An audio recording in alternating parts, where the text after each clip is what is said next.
नमस्कार, मेरा नाम है आदित्य मिश्रा और आज की इस वीडियो में हम लोग शुरू करेंगे क्लास 9 चैप्टर 10.5 क्लास 9 चैप्टर 10.5 और इस चैप्टर में हम लोग बात करेंगे जो व्रत चैप्टर है कक्षा 9 का एनसीईआरटी सिलेबस के हिसाब से उसके बारे में। ठीक है, एनसीईआरटी के हिसाब से। चलिए, ये हिंदी मीडियम और इंग्लिश मीडियम सभी के लिए इम्पोर्टेंट होने जा रहा है, तो शुरू करते हैं। देखिए, जो चैप्टर 10.5 में है उससे पहले कुछ थ्योरम्स मैंने आपको पिछले वीडियो में पढ़ाए हैं, तो वो सारे थ्योरम्स आप लोग समझ लीजिए एक बार और फिर यहाँ पर आइए। अगर नहीं भी आप थ्योरम समझे हैं तो कोई बात नहीं, मैं इसमें आप लोग को बहुत डीपली एक्सप्लेन करने जा रहा हूँ। तो पहला क्वेश्चन क्या है कि इसमें दिया हुआ है BOC बराबर 30। देखिए, ये जो BOC है ये है BOC। जब भी कोई एंगल बोलते हैं तो देखिए BOC यानी बीच वाले की बात करते हैं, ये है 30। जहाँ पर O ये बीच में लिखा है वो चीज़ है 30। ठीक, और इसी तरह AOB बराबर है 60। AOB बराबर है 60। तो हमने बताया था कि आपको निकालना है ADC, ये वाला एंगल निकालना है, ये वाला एंगल आपको निकालना है। तो हमने आपको एक बार बताया था कि एक ही आधार से वृत्त के केंद्र पर बना कोण परिधि पर बने कोण का 2 गुना होता है। यानी केंद्र पर जितना बना है ये 2 गुना होगा परिधि वाले के। तो अगर मान लीजिए परिधि पर 20 है तो ये होगा 40, है ना। तो जितना भी है ये उसका 2 गुना होगा। तो अगर कोई कहे केंद्र वाला आपको बता दिया है, केंद्र वाला 40 है तो ये कितना होगा, आधा होगा, आधा होगा। ठीक है, तो आप बस बताइए केंद्र पर कितना बना है, 60 और 30 90, 60 और 30 90। तो परिधि पे कितना बनेगा, 45, परिधि पर 45। ठीक है, बस आपको इतना ही करना है और कुछ नहीं करना है। आप यहाँ पर ऐसे लिख देंगे एंगल ADC बराबर एंगल AOC बटे 2। अब एंगल ADC बराबर AOC का नंबर कितना है, 60 + 30 बटे 2। तो एंगल ADC बराबर 90 बटे 2 कितना हो गया, 45। चलिए ठीक है, अगला क्वेश्चन है कि किसी वृत्त की एक जीवा वृत्त की त्रिज्या के बराबर है। एक बात बताइए, बहुत अच्छा क्वेश्चन है ये, कि अगर कोई त्रिज्या के बराबर जीवा है, ये हमने खींच दिया त्रिज्या के बराबर, त्रिज्या भी इतना ही और 2 त्रिज्या भी इतने ही।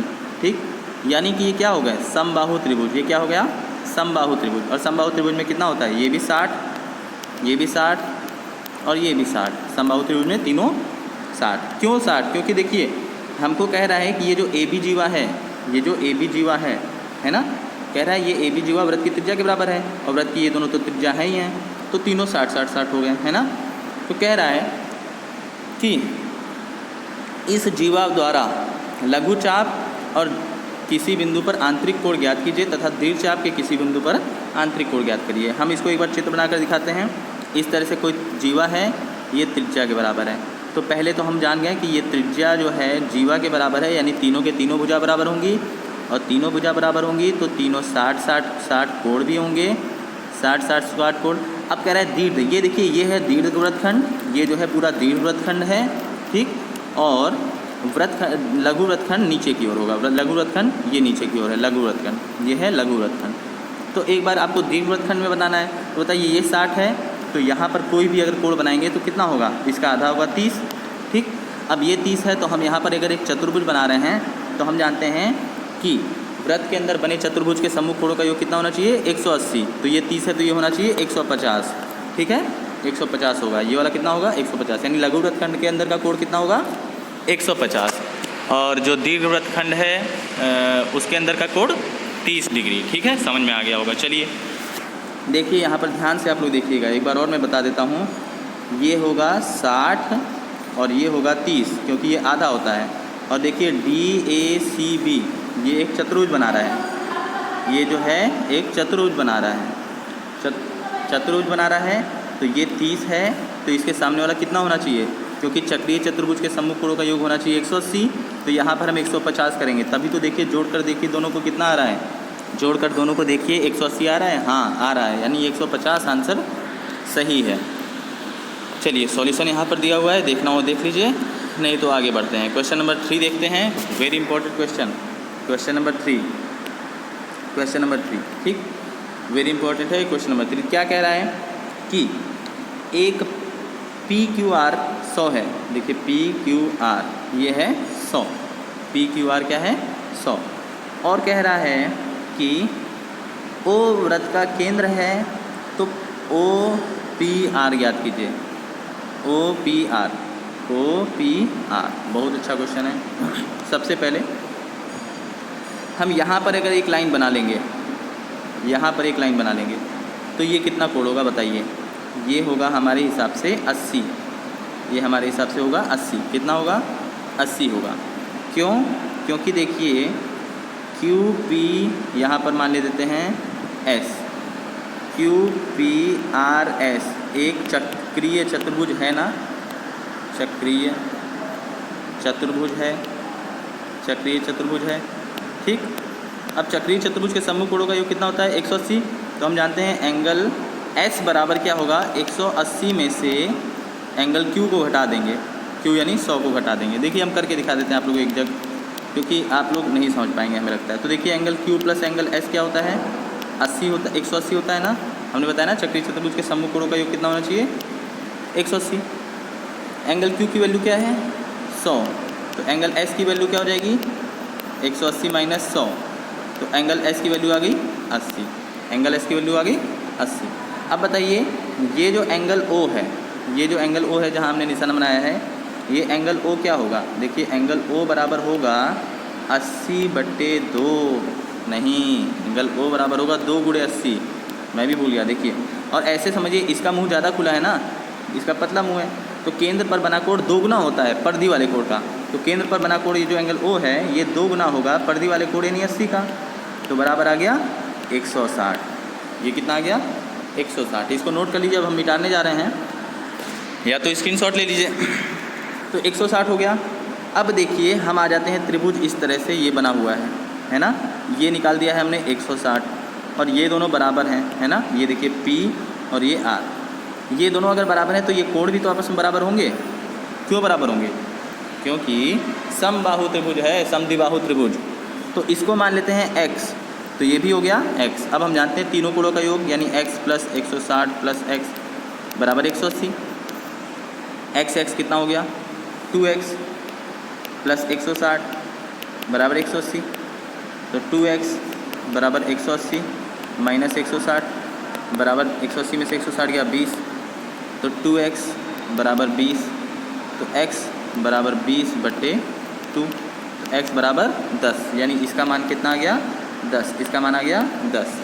तो यहाँ पर भी हो गया 10 और यहाँ पर भी हो गया 10। तो पूछा क्या था? OPR कितना आ गया आंसर? 10 आ गया। OPR की वैल्यू कितनी आ गई? 10 आ गई। चलिए ध्यान से देख लीजिए, यहाँ पर सॉल्यूशन भी दिया है, अगर आ रहा है आप लोग को समझ में। अंत में देखिए यहाँ पर 10 दिया हुआ है ना। तो चलिए क्वेश्चन नंबर 4 देखते हैं। ये भी वेरी इंपॉर्टेंट क्वेश्चन है। Question number 4 very important question. अब बताइए इसमें पूछा है BDC का मान, ये वाला एंगल पूछा है, ये वाला एंगल पूछा है, ठीक है, ये वाला एंगल। अब हमको क्या करना है? सबसे पहले लिखना है त्रिभुज ABC में तीनों कोणों का योग कितना होता है? इसको मान लीजिए एंगल A प्लस 69 प्लस 31, क्योंकि ये 69 इसी वाले त्रिभुज का है ना, बराबर कितना होना चाहिए? 180, क्योंकि त्रिभुज के तीनों कोणों का योग 180। तो एंगल A प्लस 9 1 10 6 3 9 1 10 100 बराबर 180। तो एंगल A बराबर कितना आ जाएगा बताइए? एंगल A बराबर आ जाएगा 180 माइनस 100। तो एंगल A बराबर 80 आ गया। एंगल A बराबर 80 आ गया, है ना। एंगल A बराबर 80 आ गया। अब एक बात बताइए, एंगल A 80 आ गया तो एंगल D भी तो 80 ही होगा। एंगल A बराबर एंगल D होता है 80। यहाँ पर क्यों? एक ही आधार से वृत्त की परिधि पर बने समस्त कोण बराबर होते हैं, चाहे यहाँ बना दें, चाहे यहाँ बना दें, चाहे यहाँ बना दें, ये छूना चाहिए, सब छूने चाहिए, ठीक है। तो एक ही आधार से वृत्त की परिधि पर बने समस्त कोण बराबर होते हैं। तो 80 जो हो जाएगा वो एंगल A का भी मान हो जाएगा, एंगल D का भी मान हो जाएगा। तो एंगल D का मान क्या आ जाएगा? 80। एंगल D का मान 80 हमने मिटा दिया है। तो आप थोड़ा सा बैक जाकर स्क्रीनशॉट ले सकते हैं। चलिए अगला क्वेश्चन देखते हैं। वेरी इंपॉर्टेंट क्वेश्चन होने वाला है, देखिएगा। Question number 5। क्वेश्चन नंबर 5 बहुत ज़्यादा इंपॉर्टेंट तो नहीं है, लेकिन समझना है आप लोग को सब। क्वेश्चन नंबर 5 क्या कह रहा है? ABCD 4 बिंदु है, ABCD 4 बिंदु है और AC और BD एक बिंदु E पर इस प्रकार प्रतिच्छेदित करते हैं कि BEC बराबर 130, यानी जो बीच वाला E है ना, इसी पे बनाएंगे हम हमेशा।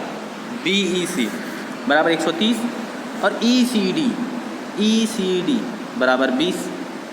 अब हमें ज्ञात करना है BAC, हमें ज्ञात करना है BAC। चलिए शुरू करते हैं। अब एक बात बताइए, थोड़ा सा बड़ा कर लेते हैं इसे। हमें तो BAC ज्ञात करना है ना, हमें तो BAC ज्ञात करना है। तो BAC हमें ये वाला कोण ज्ञात करना है, ये वाला। आप सबसे पहले ये बताइए कि एक ही आधार से बने कोण सारे बराबर होते हैं, तो ये बराबर इसके होगा कि नहीं होगा? होगा, क्योंकि देखिए BC आधार से ही बना है। इसको मान लीजिए x, तो ये भी x होगा, है ना। तो सबसे पहले लिख देंगे एंगल BAC बराबर एंगल BDC, ब्रैकेट में बगल में लिखेंगे एक ही आधार से बने कोण या एक ही जीवा से वृत्त की परिधि पर बने कोण। अब बताइए ये 130 है, तो इसमें इसका मान कितना हो जाएगा? देखिए हम ये 130 है तो ये हो जाएगा 50। कैसे होगा बताते हैं, कैसे होगा बताते हैं, देखिएगा। देखिए क्या होता है कि आप एक लीनियर पेयर ऑफ एंगल लीजिए, मतलब इस लाइन पर बने समस्त कोणों का योग होगा 180, इस लाइन पर बने समस्त कोणों का योग होगा 180। तो हम लिखेंगे एंगल BEC प्लस CED बराबर 180, है ना। तो BEC का मान क्या है? देखिए BEC 130 है, BEC 130 है, और प्लस एंगल CED कितना है नहीं मालूम है, तो CED बराबर 180। ठीक, तो एंगल CED बराबर 180 माइनस 130, तो एंगल CED बराबर आ जाएगा 50। यही 50 निकाला है हमने। अब आ जाइए त्रिभुज EDC में। किसमें? त्रिभुज EDC में। हम ये देखिए निशान बनाए त्रिभुज EDC में, त्रिभुज EDC में ध्यान से देखिएगा, है ना। आप लोग के लिए इतनी बार निशान बनाए हैं। तो त्रिभुज EDC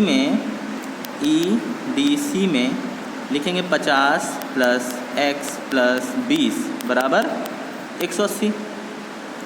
तो x का मान निकालने के लिए देखिए यहाँ पर हम लिखते हैं x प्लस 50 और 20 70 बराबर 180। तो x बराबर 180 माइनस 70, तो x बराबर 110, x बराबर 110। अब x बराबर 110 तो एंगल BAC बराबर भी क्या आ जाएगा? 110। अतः यहाँ पर लिख देंगे अतः एंगल BAC बराबर 110। आई होप कि समझ में आ गया होगा आप लोग को। नहीं आया है तो एक और बार वीडियो को रिपीट कर लीजिए, स्क्रीनशॉट ले लीजिए। ये भी लगभग इम्पॉर्टेंट क्वेश्चन ही है, ठीक है। चलिए अगला क्वेश्चन देखते हैं। अगला क्वेश्चन क्या है? अगला क्वेश्चन है कि ABCD एक चक्रीय चतुर्भुज है। ABCD क्या है? एक चक्रीय चतुर्भुज है, और इस चक्रीय चतुर्भुज में E बिंदु पर प्रतिच्छेदित हो रहा है। DBC है 70, DBC है 70 ये वाला एंगल, BAC है 30 ये वाला एंगल, और BCD ज्ञात करना है। हमें क्या ज्ञात करना है? BDC। और आप ये देखिए इसमें पुनः बाद में भी एक चीज़ दिया हुआ है, वो चीज़ तो हम बाद में देखेंगे। हम पहले देखते हैं क्या ज्ञात करना है, BCD। एक बात बताइए, ये अगर 30 है तो ये भी 30 होगा कि नहीं होगा? होगा, ये भी 30 होगा। क्यों 30 होगा? सोचिए क्यों 30 होगा? एक ही आधार से बने कोण, है ना, एक ही आधार से बने कोण।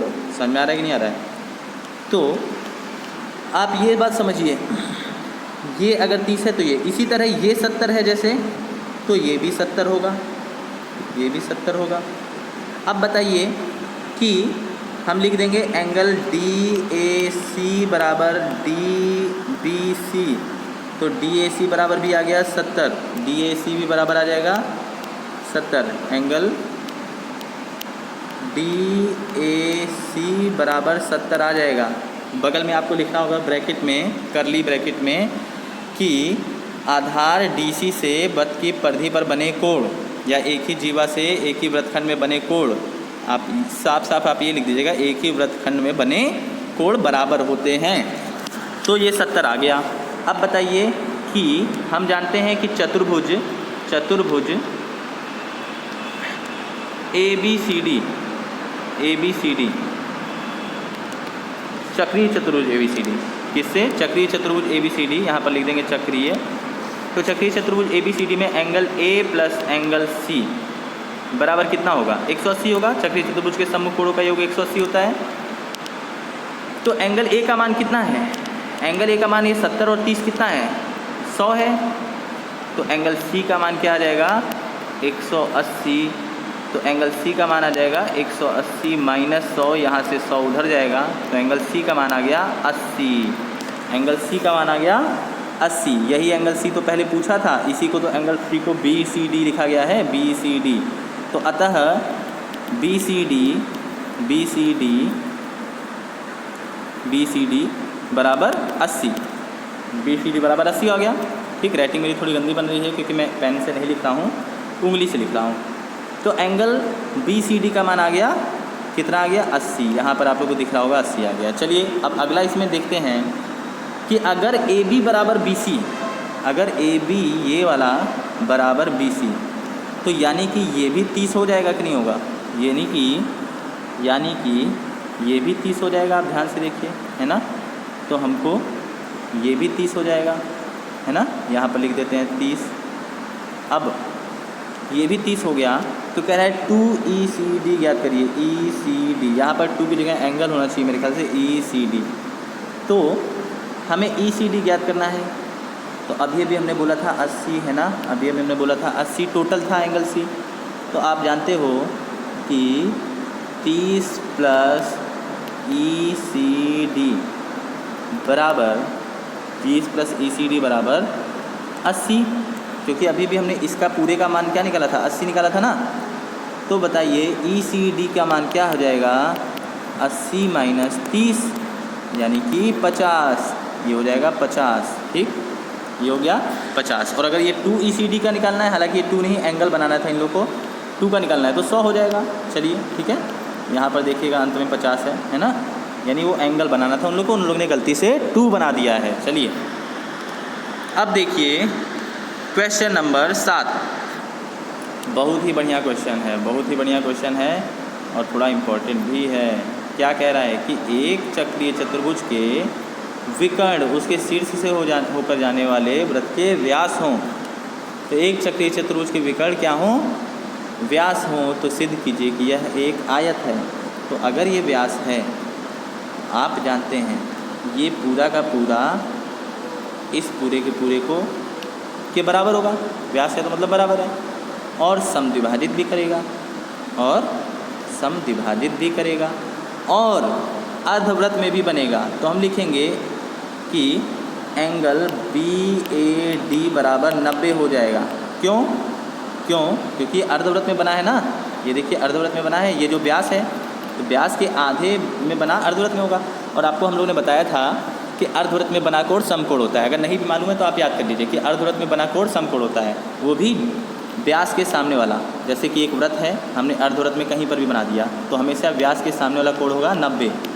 ये भी अर्धवृत्त में बना दिया तो ये भी 90। अब जब सामने 90 तो बचे हुए दोनों भी 90 है ना। जब सामने 90 तो क्या होगा? ये व्यास ही होगा। चलिए मैं आपको बता देता हूँ कि एंगल A बराबर 90। क्यों? अर्धवृत्त में बना समकोण त्रिभुज। एंगल C बराबर 90। क्यों? अर्धवृत्त में बना समकोण त्रिभुज। इसी तरह एंगल B बराबर भी 90। यहाँ पर एंगल B देखिए इस वाले अर्धवृत्त के हो जाएगा, जीवा के सामने वाला है ना। और इसी तरह एंगल D बराबर भी 90, इस वाले व्यास के सामने वाला कोण। क्योंकि ये देखिए अर्धवृत्त में बन रहा है त्रिभुज, ये अर्धवृत्त में त्रिभुज बन रहा है, और जो जीवा होता है सबसे बड़ा वो व्यास होता है, और व्यास के सामने वाला ही 90 होता है। रट लीजिए अर्धवृत्त में बना कोण। जैसे इस वृत्त को आप इतना काट दीजिए तो ये क्या है?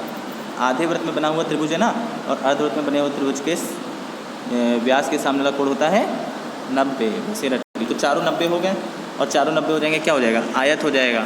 चारों 90 हो जाएंगे तो क्या हो जाएगा? आयत हो जाएगा। ठीक है, जैसे सॉल्व करना है आप लोग करिएगा ये सब, फिर मैं समझाऊंगा। ठीक है, अब देखिए अगला क्या है कि यदि एक समलंब की असमांतर भुजाएं बराबर हों, यदि एक समलंब की असमांतर भुजाएं बराबर हों, तो कह रहा है कि सिद्ध कीजिए कि वह एक चक्रीय है। तो ये वाला क्वेश्चन क्या है, समलंब में देखिए, समलंब में क्या है, ये एक हमारा कोण है, सॉरी भुजा है, समांतर है इसके, और असमांतर भुजा ये और ये हैं। अगर ये दोनों बराबर हो गए, अगर ये दोनों बराबर हो गए तो बताइए, बराबर होने का मतलब कि हम जानते हैं ये अगर x है तो ये क्या होगा 180 माइनस एक्स। कई बच्चे पूछेंगे क्यों सर, तो कक्षा 8 में आपने पढ़ा हुआ है कि कोई भी दो समांतर रेखा है उसे काट रही है तो इन दोनों के सम होते हैं 180, है ना। तो अब बताइए कि ये बराबर है। इस क्वेश्चन को चलिए हम अगले वीडियो में समझाएंगे। आज के लिए बस इतना ही। Thank you, have a nice day, God bless you all.